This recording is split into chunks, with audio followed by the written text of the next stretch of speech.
మా గుడివాడ గుట్కా వాడు ఎంత పెద్ద చదువుకున్నటువంటి మేధావి. అసలు 20 సంవత్సరాలు గుడివాడ మీద బతికి 20 సంవత్సరాలు గుడివాడ అనే పేరు నామస్మరణం చేసి చివరికి మనోడు గుడివాడ సంతకం చేయరా గుడిసేటి ఎదవా అంటే వాడి గుడివాడ స్పెల్లింగ్ రాయటం రాక గువాడివాడ అని పెట్టాడు. ఏం చేయాలి? ఇలాంటి దద్దమ్మని ఎన్నుకున్నటువంటి ఆ ప్రజల్ని ఏమనాలి? ఆ ప్రజలు కనీసం థింక్ చేయాల్సిన పని లేదా? వీడికి ఆ గుడివాడ స్పెల్లింగే వస్తే, అంత సబ్జెక్టే ఉంటే వీడి మీడియా ముందుకు వచ్చేసి బూతులు ఎందుకు మాట్లాడతాడు? సబ్జెక్టే మాట్లాడతాడుగా. వాడికి అంత సీన్ లేదు. అసలు ఏంటి కార్యక్రమం అంటే దాదాపుగా 2019లో మీ అందరూ తెలుసు, 19 నుంచి 24 వరకు మా గుట్కాగాడు బూతులు ఎట్లా మాట్లాడాడో అందరికీ తెలుసు. సరే, ఆ మాట్లాడేటప్పుడు గుట్కా, పాన్ పరాకు, తంబాకు బాగా నమిలి అందులో ఏదో ఒక పొలుకు మనోడికి రక్త సరఫరా చేసేటువంటి నాళాల్లోకి వెళ్ళిపోయి అడ్డపడిపోయిందంట. సో 2024 రాగానే అది సివియర్ రూపం దాల్చేసి మనోడికి బైపాస్ స్టంట్ చేయడంతో పాటు ఉంటాడా పోతాడా, చస్తాడా బతుకుతాడా అనేటువంటి కొన్ని మీడియా కథనాలు వచ్చాయి. చివరికి బైపాస్ సర్జరీ విజయవంతం అయ్యింది. సరే, తర్వాత డాక్టర్లు ఏదో కొద్దిగా రెస్ట్ తీసుకోమని చెప్పడంతో మనోడు రెస్ట్ తీసుకొని ఇక నిన్నటి నుంచి క్రియాశీలకమైనటువంటి రాజకీయాలలో యాక్టివ్ అవుతున్నాడు అని చెప్పాడు. సరే, చెప్తూ నిన్న స్టేట్మెంట్ పాస్ చేశాడు. ప్రభుత్వ వైఫల్యాల మీద పోరాటం చేస్తాం, అక్రమ కేసుల మీద పోరాటం చేస్తా, ఎవరికి భయపడే పని లేదు. మళ్ళీ జగన్మోహన్ రెడ్డిని ముఖ్యమంత్రిని చేసే వరకు నా బాధ్యత.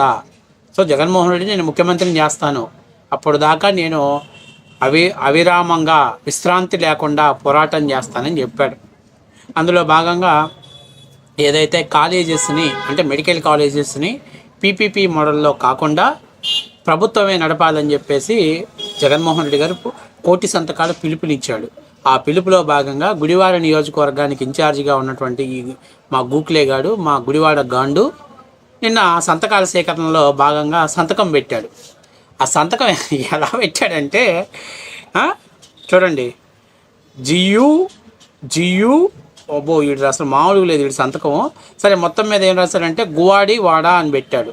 గుడివాడకి గువాడివాడకి తేడా తెలియని ఈ గూక్లేగాడు, ఈ గొట్టంగాడు జగన్మోహన్ రెడ్డిని సీఎం చేసేదాకా నిద్రపోడంట. ఇట్లాంటి దంసప్ గాళ్ళు, ఏలుముద్రగాళ్ళు అందరూ వైఎస్ఆర్సీపీ పార్టీలోనే ఉంటారయ్యా. నేను మొన్న కూడా నిన్న వెనిగల్ల రాము మాట్లాడుతున్నాడు. రాము గారు ఏమంటున్నారంటే, అరే బాబు, నువ్వు జగన్మోహన్ రెడ్డిని తర్వాత సీఎం చేద్దువు, ముందు గుడివాడకు స్పెల్లింగ్ నేర్చుకోరా బాబు అని చెప్తున్నావు. వాడు నేర్చుకోవడానికి ఏడుంది? వాడి బతుకంతా ఆ లారీలు క్లీన్, అద్దాలు తుడుచుకోవటం, లారీలో డ్రైవింగ్ చేయటం, లారీల చుట్టూ తిరగటం, హైవేల మీద తిరగటం, హైవేలలో ఏడబడితే ఆడ తినటం, ఏడబడితే ఆడ దొర్లాడటం, ఈ ఆడ కనపడితే హైవే మీద కనపడేటువంటి చిలకొట్టులు, ఇవన్నీ చాలా చాలా వ్యవహారాలు చేసుకుంటా మనోడు తిరిగినోడు. ఏదో ఆ నందమూరి హరికృష్ణ గారు, అలాగే నందమూరి జూనియర్ ఎన్టీఆర్ గారితో స్నేహం ఏర్పడి వాళ్ళ ఇళ్ళల్లో కంచాలు ఎత్తేసి వాళ్ళకి టీ కప్పులు అందిస్తూ ఆ పర్లేదు మనోడ్రా అనిపించుకొని వాళ్ళ ఏదో ఎన్టీఆర్ గారి పెళ్ళికి వీడి గుడివాడ నుంచి తాటాకులు పంపించాడంట. అంటే మొత్తం చేయాల్సిన సర్వెంట్ పనులన్నీ చేసి చిన్నంగా మనోడికి టికెట్ తెచ్చుకున్నాడు. బీఫామ్ టికెట్ తెచ్చుకొని తెలుగుదేశం పార్టీ చంద్రబాబు నాయుడు దగ్గర నుంచి బీఫామ్ తీసుకొని ఎమ్మెల్యేకి గెలిచాడు. ఆ గెలిచేటప్పుడు మనోడు అనుకొని ఉంటాడు, నేను ఇంత సంస్కారమైన పార్టీలో విమడలేను, నాకంటూ ఒక మంచి పార్టీని ఎత్తుక్కోవాలి. ఎందుకంటే తెలుగుదేశం పార్టీ అంటే సబ్జెక్ట్ వైజ్గా మాట్లాడి, ఇలాగా ఆడమ్మ మొగుడు, ఈడమ్మ మొగుడు, అది ఇదని చెప్పేస్తే చంద్రబాబు నాయుడు గారు ఒక్క నిమిషం కూడా అసలు అందులో ఉన్నాడు కూర్చొనివ్వడు. కాబట్టి మనోడికి లాంగ్వేజ్ సెట్ కాదు. మనోడికి అంతా కూడా మనోడి లాంగ్వేజ్ వేరే ఉంటుంది. మనోడి లాంగ్వేజ్ వైఎస్ఆర్సీపీ పార్టీకే సెట్ రైట్ అయింది. సరే, మొత్తం మీద ఏదో నియోజకవర్గంలో ఉండటం అయితే ఉన్నాడు, కానీ ఎక్కడా కూడా పెద్ద మీటింగ్స్లో కూడా మాట్లాడిన సందర్భాలు అయితే లేవు. ఏదో తెలుగుదేశం పార్టీలో ఉన్నప్పుడు, తెలుగుదేశం పార్టీని వాకౌట్ చేసి వెళ్ళిపోయేటప్పుడు కాదు, అసెంబ్లీలో మాట్లాడి చిన్నగా మనోడు వైఎస్ఆర్సీపీ పార్టీలో చేరాడు. అక్కడి నుంచి మనోడికి నోట్లో నుంచి మాట్లాడేటువంటి స్వతంత్రం. ఎందుకంటే మనోడు నోరు ధరిస్తే వచ్చేది ఏందయ్యానంటే, ఇంకా మనం బరుగుల కాడ మాట్లాడుకుంటాం కదా, ఎవరే ఎవసాయి ఇలాంటి లాంగ్వేజెస్ అనమాట. కాబట్టి మనోడికి సెటరేట్ అయినటువంటి పార్టీ కావడంతో అక్కడ చెలరేగిపోయాడు. 14, 19 చెలరేగిపోయాడు. ఇక 19 తారాస్థాయికి వెళ్ళిపోయాడు. సరే, ఏది ఏమైతేమి మొత్తం మీద మనోడికి సబ్జెక్టే ఉండి ఏడిసేస్తే ఈ బూతులు మాట్లాడాల్సిన పనే ఉంది. వాడు తీసుకుంది పౌర సరఫరాల శాఖ, కానీ ఎవడన్నా పౌర సరఫరాల శాఖ మంత్రి కొడాలి నాని అంటాడా? బూతు సరఫరాల శాఖ మంత్రి అంటే కొడాలి నాని అంటాడు. సరే, ఏది ఏమైతే ఇది వాడి బతుకు, వాడి భవిష్యత్తు. ఇట్లాంటి చదువు లేని ఈ దంసప్ గాడు గుడివాడ రాయరా అని అంటే గువాడ వాడబెట్టినటువంటి ఈ గొట్టంగాడు జగన్మోహన్ రెడ్డిని ముఖ్యమంత్రిని చేసే వరకు, జగన్మోహన్ రెడ్డిని సీఎం చేసే వరకు విశ్రమించడంట.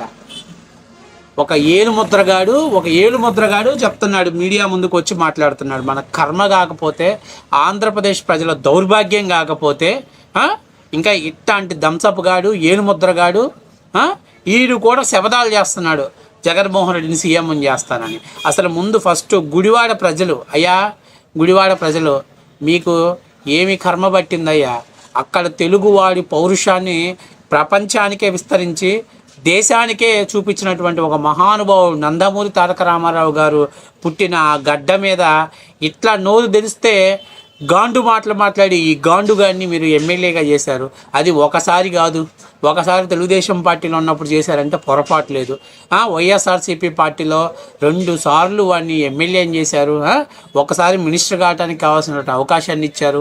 20 ఏళ్ళు ఆ నియోజకవర్గం మీద బతికి, 20 ఏళ్ళు ఆ నియోజకవర్గం నుంచి బీఫామ్ ఇచ్చి, 20 ఏళ్ళు ఆ నియోజకవర్గం నుంచి పోటీ చేసిన ఈ గొట్టంగాడికి కనీసం గుడివాడ స్పెల్లింగ్ చేయటం కూడా రానటువంటి ఒక గూక్లే గాని తీసుకొచ్చుకొని మీరు మా ఎమ్మెల్యే అని చెప్పుకుంటున్నారంటే మీ గుడివాడ ప్రజల దౌర్భాగ్యాన్ని చూసి, మీ అమాయకత్వాన్ని చూసి జాలిపడాలో, లేకపోతే ఈడేమైనా చిల్లర డబ్బులకి ఆశపడి మీరు ఓట్లు వేస్తున్నారో నాకు తెలియదు. కానీ కనీసం రేపు భావి తరాలకైనా దయచేసి మనకంటూ చెప్పుకోవడానికి ఒక చరిత్ర ఉండాలి.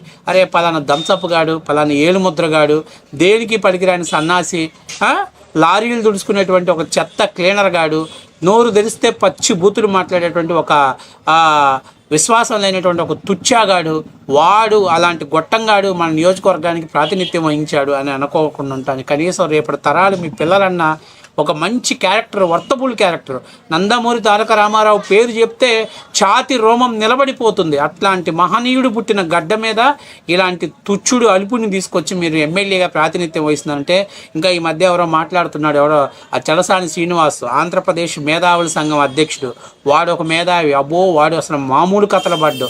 వాడంట గుడివాళ్ళ మళ్ళీ కొడాలి నాని గెలుస్తాడంట, కొడాలి నాని గురించి ప్రజలు ఆలోచిస్తున్నారంట. ఇంకా ఏం పాపం చేశారా మీకు? ఇంకా ఏం దౌర్భాగ్యం పట్టిందిరా నాయన? మీరు ఇంకా అసలు వాడి గురించి ఆలోచన చేసే దౌర్భాగ్య పరిస్థితిలో ఉన్నాడా? గుడివాడ స్పెల్లింగ్ రాయని రాలేదురా నాయన వాడు. గువాడి వాడ అంటవాడు 20 సంవత్సరాల ఆ నియోజకవర్గం మీద ఉండి దాన్ని స్పెల్లింగ్ రాయటం రానివాడు వీడు జగన్మోహన్ రెడ్డిని ముఖ్యమంత్రిని చేస్తారంట. ఆయన ఒక వేదాంతి, వీడు ఒక సిద్ధాంతి. ఇద్దరు కలిసి బూడిద జోగి రాసుకుంటే బూడిద రాలిందన్నట్టు మీ బతుకులకి మీరు మాట్లాడే మాట మీకు కనీసం సిగ్గుందా? మీరు ఏం మాట్లాడుతున్నారో అర్థమవుతుందా? నిన్నగాక మొన్న వచ్చి రేపటి నుంచి ప్రజల సమస్యల మీద పోరాడతా 2019-24 దాకా ఏం పీకినవరా? ఏం పీకి ఆకులు కట్టావురా? నువ్వు ఆకులు కట్ల కట్టావా?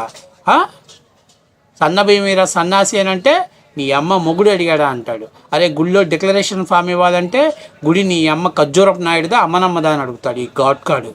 అరే వీడి నోరు తెరిస్తే బూతులే.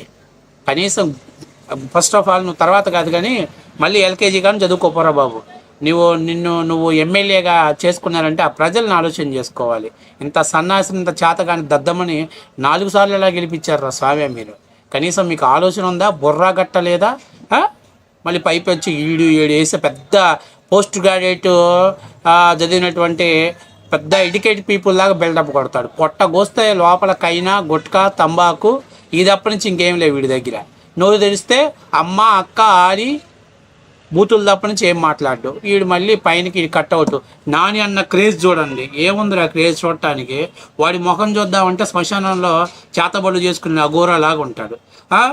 ఒక్క నిమిషం కళ్ళు మూసుకుంటే కళ్ళు చేసి ముఖం ముందు పెట్టాడంటే ఓ అమ్మ ఒక అఘోరా ముందుకు వచ్చాడేమని చెప్పి భయపడే పరిస్థితిలో ఉన్నాం. పగలు చూస్తే పగలే కళ్ళలోకి వస్తాడు. నాని అన్న క్రేజ్ అంట. ఏదో చెప్తుంటారు పిచ్చి నా కొడుకులు. అరే ఫస్ట్ నువ్వు లారీల వ్యాపారం మానుకొని ఎల్కేజీ కానీ జాయిన్ అవ్వు. మీ ఇంట్లో ఎవరో ఒకరు ఉంటారు కదా చదువుకున్న వాళ్ళు, వాళ్ళ చేత ట్యూషన్ చెప్పించుకో ముందు ఫస్ట్.